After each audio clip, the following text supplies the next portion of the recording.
Muy buenos días, buenas tardes y buenas noches, dependiendo de la hora que nos estén escuchando. Gracias por estar en este espacio de Meditando en la Palabra. Bienvenidos sean en esta mañana o en este día. Vamos a estudiar en el libro de Lucas, el capítulo 18, versículo del 18 al 30. Lucas 18, del versículo 18 al 30, y dice la palabra: Un hombre principal le preguntó diciendo: Maestro bueno, ¿qué haré para heredar la vida eterna? Jesús le dijo: ¿Por qué me llamas bueno? Ninguno hay bueno sino solo Dios. Los mandamientos sabes: no adulterarás, no matarás, no hurtarás, no dirás falso testimonio, honra a tu padre y a tu madre. Y él dijo: todo esto lo he guardado desde mi juventud. Jesús, oyendo esto, le dijo: aún te falta una cosa. Vende todo lo que tienes y dalo a los pobres, y tendrás tesoro en el cielo, y ven y sígueme. Entonces él, oyendo esto, se puso muy triste porque era muy rico. Al ver Jesús que se había entristecido mucho, dijo: cuán difícilmente entrará en el reino de Dios los que tienen riquezas, porque es más fácil pasar un camello por el ojo de una aguja que entrar un rico en el reino de Dios. Y los que oyeron esto dijeron: ¿quién pues podrá ser salvo? Él les dijo: lo que es imposible para los hombres es posible para Dios. Entonces Pedro dijo: he aquí, nosotros hemos dejado nuestras posesiones y te hemos seguido.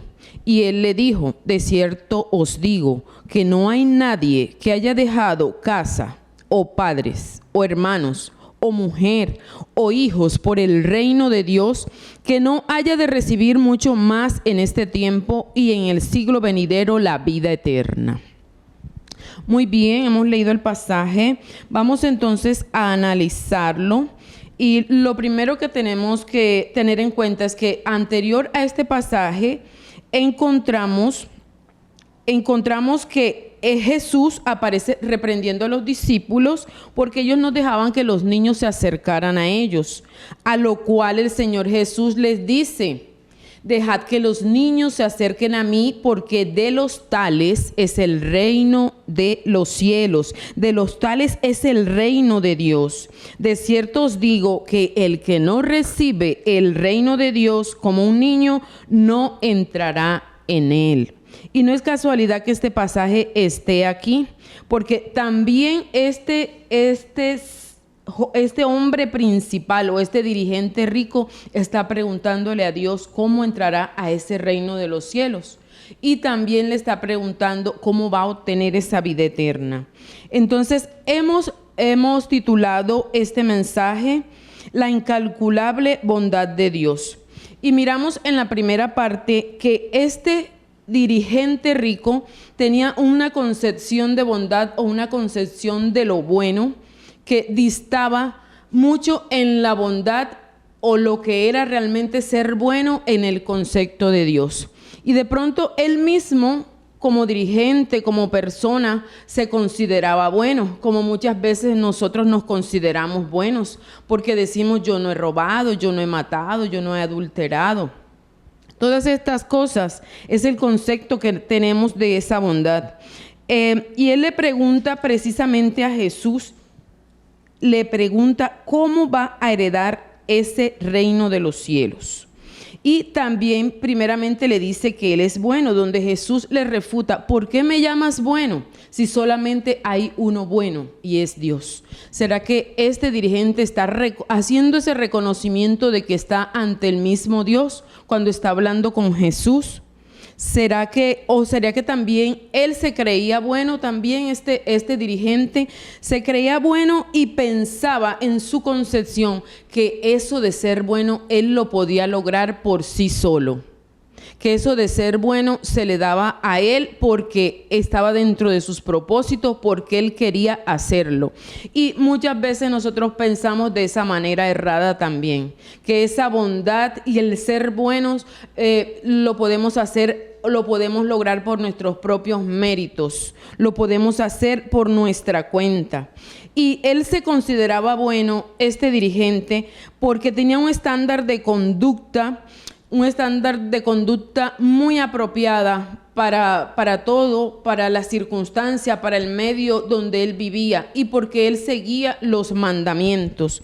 Es así como Jesús le enumera algunos mandamientos, pero le menciona, nos llama la atención el texto que nos menciona los mandamientos que tienen esa afectación directa con nuestro prójimo, o lo que muchas veces se llaman esos mandamientos que son horizontales, que afectan a nuestro prójimo, afectan a nuestros semejantes.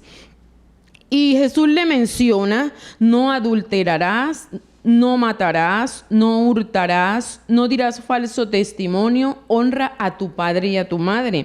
Pero notemos que hace falta uno de esos mandamientos horizontales, y es el que Jesús le omitió, quizás a propósito: el no codiciarás. Y Jesús, conociendo su corazón, se da cuenta que este rico está atrapado dentro de esa codicia, está atrapado dentro de la avaricia, de esta codicia que él no le mencionó, de este mandamiento que precisamente Jesús no le menciona, es en donde él está atrapado. Jesús, oyendo, le dice: aún te falta una cosa, un pequeño detalle. Vende todo lo que tienes, dáselo a los pobres, ven y sígueme, son las palabras de Jesús. Y tendrás un tesoro en el cielo, ven y sígueme. Es un llamado que le hace el Señor, que trae una promesa. Le está diciendo: tendrás un tesoro en el cielo. No va a dejar todo para quedarse con las manos vacías, para quedarse sin nada, mirando hacia arriba, perplejo. No, hay una promesa que el mismo Señor Jesús le hace: tendrás tesoro en el cielo. Porque este rico había atesorado aquí en la tierra, donde, como la misma palabra lo dice, donde la polilla y el orín todo lo corroen. Pero Dios le está llamando, Jesús le está llamando a hacer esos tesoros en el cielo. El hombre rico había cumplido casi todos los mandamientos, notémoslo, pero para él era difícil desprenderse de sus bienes materiales, de esa riqueza. Estaba atrapado en la codicia. Pero ¿qué es la codicia? La codicia es ese afán excesivo por tener riquezas, por tener bienes materiales, esa acumulación que nunca tiene fin.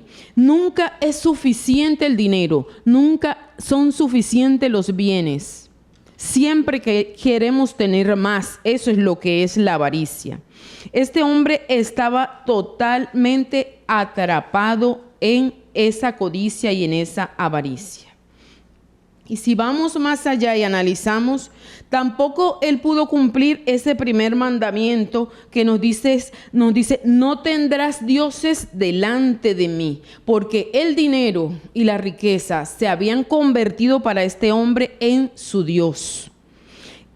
Este Dios había desplazado a Jesús, había desplazado a Jehová, el único Dios vivo, real y verdadero, lo había desplazado de ese primer lugar que debemos darle en nuestro corazón y en nuestras vidas. Él entonces había fallado a la ley, había faltado, y en su corazón había un solo Dios, y era el dinero y la riqueza. Ahora, cuando este dirigente escuchó que tenía que dejar todo para seguir a Jesús, él se puso muy triste. Y es cuando Jesús dice: difícilmente entrará un rico al reino de los cielos. ¿Cuán difícilmente entrará en el reino de Dios los que tienen riquezas? porque es más fácil pasar un camello por el ojo de una aguja que entrar un rico en el reino de Dios. Y cuando hablamos aquí en el contexto de lo que es el ojo de una aguja, estamos hablando es de una entrada, una puerta estrecha que existían en Israel en los mercados públicos, y los camellos no cabían, no podían entrar por esa puerta por lo estrecha que era. Eso es lo que es el ojo de una aguja, porque yo muchas veces, o sea, cuando escuchaba el pasaje pensaba que era el ojo de la aguja de coser, y por ahí imposible que entre un camello, decía inmediatamente. Pero hay que contextualizarlo y mirar lo que realmente significa esto dentro de este contexto. Ahora bien, este hombre se fue muy triste, dice acá la palabra. Pero también, ¿quiénes estaban allí escuchando también este mensaje, escuchando esta conversación? Estaban allí los discípulos y mucha gente que se reunía para escuchar a Jesús. Y cuando los discípulos escucharon esto, ellos dijeron, pero entonces, ¿quién podrá ser salvo? Y Jesús les dijo, lo que es imposible para los hombres es posible para Dios. ¿Y por qué ellos relacionan el que ese hombre fuera rico con el que pudiera ser salvo? ¿Qué tiene que ver? Se pregunta uno. Pues en el contexto judío se entendía que las personas que eran prósperas, que tenían muchas riquezas, era porque esa riqueza venía de Dios. Quería decir que Dios estaba con ellos, que Dios los estaba respaldando. Y eso era lo que se entendía. Entonces ellos, al ver que no podían, si ese rico que poseía tantas riquezas y supuestamente estaba también con Dios, no iba a entrar al reino de los cielos, entonces ¿qué oportunidad tendrían ellos? ¿Qué oportunidad tendrían para obtener esa salvación? Entonces, cuando Jesús le dice, lo que es imposible para los hombres es posible para Dios.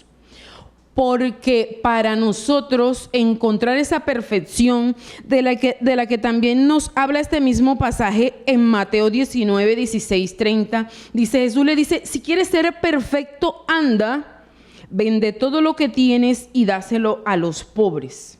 Ese ser perfecto del que nos habla este mismo pasaje, pero en Mateo, es imposible para el hombre poderlo conseguir. Es imposible poder lograr cumplir todos los mandamientos y no fallarle jamás a Dios. Eso es imposible.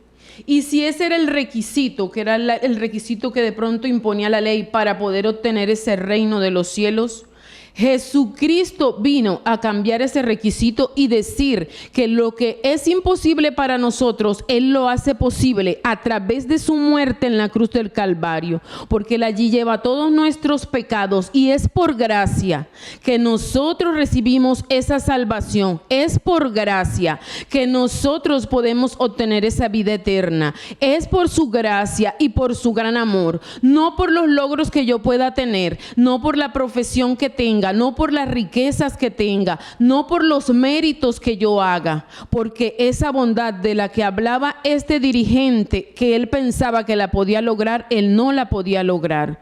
Entendamos pues que sin Dios nada podemos hacer, que sin Él no hay logro, sin Él no hay nada que podamos cumplir ni hacer. Y por eso Jesús vino a permitirnos, a darnos ese acceso a la vida eterna y a ese reino de los cielos. Solo Él lo podía lograr. Lo que para nosotros es imposible, Él lo hizo posible a través de su muerte en la cruz del Calvario. A Él le adoramos y le exaltamos, a Él le damos gloria por lo que hizo en la cruz para salvarnos de la muerte eterna, para salvarnos de la perdición. A Él le adoramos, a Él sea la gloria, a ese Cristo vivo. Y luego miramos en el versículo 28, donde Pedro les dice, he aquí, nosotros hemos dejado nuestras posesiones y te hemos seguido. Miremos el contraste, porque hay un dirigente rico que tiene demasiadas posesiones y a él le duele dejarlas. Pero miremos a los discípulos, miremos a Pedro y otros discípulos que tenían su familia, su casa, su esposa, sus hogares y dejaron todo para seguir a Jesús. Ese es el llamado que Jesús nos hace y nos está dando una promesa. Él dice, de cierto te digo que no hay nadie que haya dejado casa o padres o hermanos o mujeres e hijos por el reino de Dios, que no haya de recibir mucho más en este tiempo y en el siglo venidero la vida eterna. Con esa promesa. Y es lo que para ti, oyente, hoy te dice Jesús. Que tú puedes, no importa las riquezas que tengas, no importa tu fama, tus posesiones, no importa lo reconocido que seas. Todas esas cosas delante del precio que Jesús pagó por tu vida eterna, porque tengas salvación y vida eterna, es incomparable.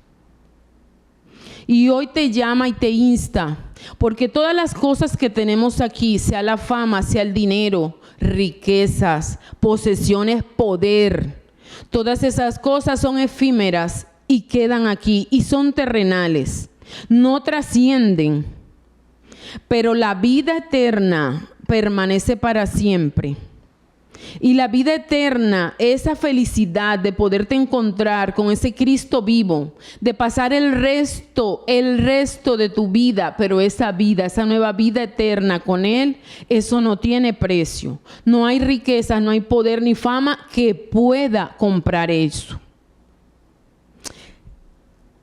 Hoy el Señor Jesús te dice que esos bienes materiales y esas riquezas pierden valor delante de esas riquezas eternas de la que Él nos habla en este pasaje, que es la vida eterna. Esa vida eterna permanece y Cristo ya pagó ese precio por esa vida eterna. Y esa vida eterna solo debes recibirla y disfrutarla como un regalo, porque es un regalo y es por gracia que la recibimos. Si tú no le conoces a Jesús, hoy Él te llama a que le sigas. Hoy Él te llama a que dejes todos los argumentos, que dejes todas las estructuras, todo lo que te impide acercarte a Él, que lo dejes todo, que abandones todo eso y que recibas este regalo de vida eterna. En el nombre de Jesús, hoy le queremos darle gracias y vamos a orar por esas personas que aún no le conocen. Señor Jesús, en esta hora, yo coloco delante de ti todas mis riquezas o lo que yo he considerado como riquezas y lo dejo todo para seguirte a ti. Escribe mi nombre en el libro de la vida y ayúdame a seguirte y a obedecerte para tener esa vida eterna, esa promesa que me estás ofreciendo en el día de hoy.